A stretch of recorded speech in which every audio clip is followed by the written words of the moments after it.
दूसरे विश्व युद्ध में भारतीय नेताओं ने ब्रिटेन का समर्थन करने का फैसला लिया था, क्योंकि उन्हें उम्मीद थी कि ऐसा करने पर अंग्रेज भारत को आजाद कर देंगे।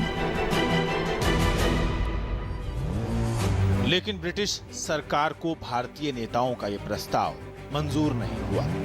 ऐसे में गांधी जी ने व्यक्तिगत सत्याग्रह शुरू करने का फैसला किया, जिसके पहले सत्याग्रही बने विनोबा भावे। अंग्रेजों को देश से भगाने के लिए 4 जुलाई 1942 को भारतीय राष्ट्रीय कांग्रेस ने एक प्रस्ताव पारित किया, जिसमें कहा गया कि यदि अंग्रेज भारत नहीं छोड़ते हैं तो उनके खिलाफ व्यापक स्तर पर नागरिक अवज्ञा आंदोलन चलाया जाए।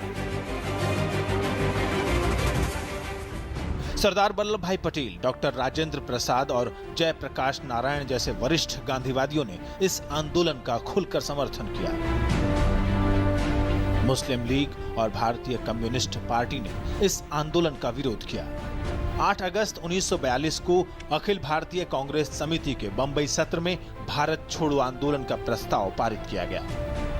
ब्रिटानिया हुकूमत इस बारे में पहले से ही सतर्क थी, इसलिए अगले ही दिन गांधी जी को पुणे के आगा खान पैलेस में कैद कर दिया गया।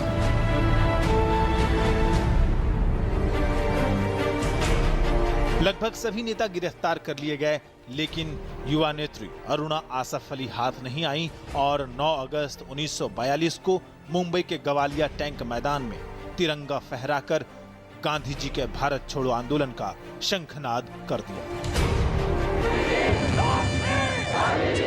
गांधी जी ने हालांकि अहिंसक रूप से आंदोलन चलाने का आह्वान किया था, लेकिन देशवासियों में अंग्रेजों को भगाने का ऐसा जुनून पैदा हो गया कि कई स्थानों पर बम विस्फोट हुए, सरकारी इमारतों को जला दिया गया, बिजली काट दी गई और परिवहन और संचार सेवाओं को भी ध्वस्त कर दिया गया। जगह जगह हड़तालें की गई। कई जगह पर लोगों ने जिला प्रशासन को उखाड़ फेंका।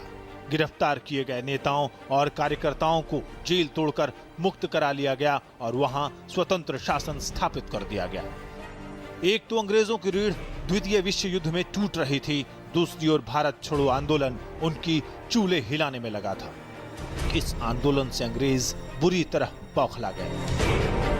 उन्होंने सैकड़ों प्रदर्शनकारियों और निर्दोष लोगों को गोली से उड़ा दिया और देश भर में 1 लाख से अधिक लोगों को गिरफ्तार कर लिया गया। इसके बावजूद आंदोलन पूरे जोश के साथ चलता रहा। 1942 का भारत छोड़ो आंदोलन ही अगस्त क्रांति के नाम से जाना जाता है, जिसने देश से अंग्रेजों को भगाने की पृष्ठभूमि तैयार कर दी थी। Manjeet Thakur, DD news.